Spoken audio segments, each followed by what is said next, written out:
Alors notre corps n'est pas programmé pour bien digérer les aliments la nuit. Déjà, des apports alimentaires pendant la nuit ne servent pas à grand chose puisque nos besoins en énergie sont largement diminués par rapport au rythme de la journée. Si ces fringales sont vraiment de la faim, c'est qu'il y a un déséquilibre des apports nutritionnels dans la journée, notamment au dîner.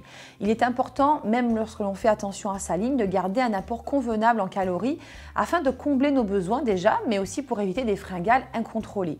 Car lorsque le corps est en manque de certains éléments indispensables à son fonctionnement, il va vous réclamer de manger à d'autres moments de la journée ou de la nuit. Les fringales la nuit sont aussi le signe d'une vie stressante la journée.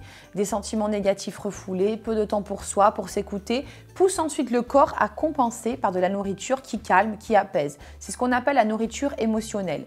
L'alimentation ne sert pas uniquement à nous apporter tous les nutriments essentiels au bon fonctionnement du corps, elle est également liée à notre équilibre émotionnel. Elle est associée à des émotions positives depuis l'enfance. Les repas riches en sucre augmentent la concentration de sérotonine, un neurotransmetteur qui permet de réguler l'humeur. Et aussi, lorsque nous consommons de la nourriture grasse et sucrée et que nous avons la sensation d'un ventre bien plein, ça provoque un sentiment d'apaisement, de calme, car le plaisir et les émotions associées à ce que l'on mange influencent notre humeur. Mais cette quête de plaisir est éphémère, rassure sur le moment, mais le stress ou l'anxiété sont juste masqués et reviennent rapidement ensuite. De plus, une nourriture de mauvaise qualité entraîne encore plus de stress pour l'organisme, car ce genre de nourriture apporte surtout des calories vides, c'est-à-dire sans grand intérêt nutritionnel, et du coup, les besoins du corps ne seront pas comblés. Attention de faire la différence entre partager un repas entre amis ou en famille en mangeant des aliments gras et sucrés et des fringales la nuit en engloutissant des aliments gras et sucrés. Le premier est un moment de partage qui fait du bien, le deuxième est un comportement compulsif qui peut devenir une addiction et avoir des conséquences sur votre santé. Avoir des fringales la nuit est un facteur de risque d'obésité. Pour retrouver un équilibre alimentaire sain et limiter les fringales nocturnes, il y a un travail à faire. Au niveau de l'alimentation, la première chose est de répartir ses repas du petit déjeuner au dîner sans en sauter un pour avoir un taux de glucose dans le sang stable et ne pas être sujet aux fringales. Ensuite, il faut s'assurer que ces repas soient complets et pas riches en sucre rapide pour éviter ce cercle infernal de plus on mange de sucre, plus on en a envie.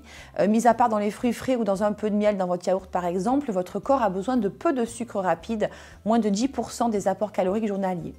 Par contre, pour vous sentir rassasié, il a besoin de féculents complets avec une quantité adaptée à votre activité du jour. Si vous travaillez toute la journée, vous avez besoin de concentration, d'énergie. Donc surtout, n'enlevez pas les féculents dans votre journée sous prétexte que vous voulez rattraper les fringales de la nuit ou parce que vous travaillez assis derrière un ordinateur toute la journée. Il est aussi important d'avoir un apport en nutriments anti-stress dans la journée, c'est-à-dire en oméga 3, en magnésium, en vitamines B et C. Donc tous les jours, faites en sorte de consommer quelques noix, un peu d'huile de colza ou de noix dans vos repas, 1 à 2 carrés de chocolat noir, des fruits et légumes, des poissons gras au moins 2 fois par semaine. Mais même une bonne alimentation ne suffira pas à réguler vos fringales nocturnes. Il faudra également mettre en place dans votre quotidien des moyens pour réguler vos émotions autrement que par l'alimentation. Dès lors qu'une émotion négative arrive, le principal est de l'accepter, même si c'est désagréable, et non de la refouler. Il est aussi important de l'exprimer et surtout il est nécessaire d'agir en intégrant dans votre quotidien des moments qui vous nourrissent émotionnellement. Et il y a plein de solutions pour se faire du bien, surtout que ça marche même pour des petites durées.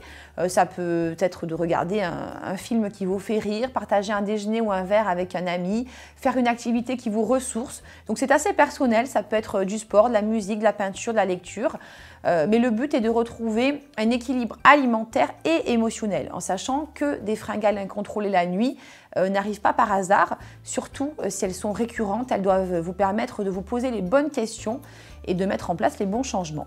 Donc prendre soin de soi est la base d'un bien-être général. Voilà, j'espère que ces conseils vous seront utiles. À très bientôt.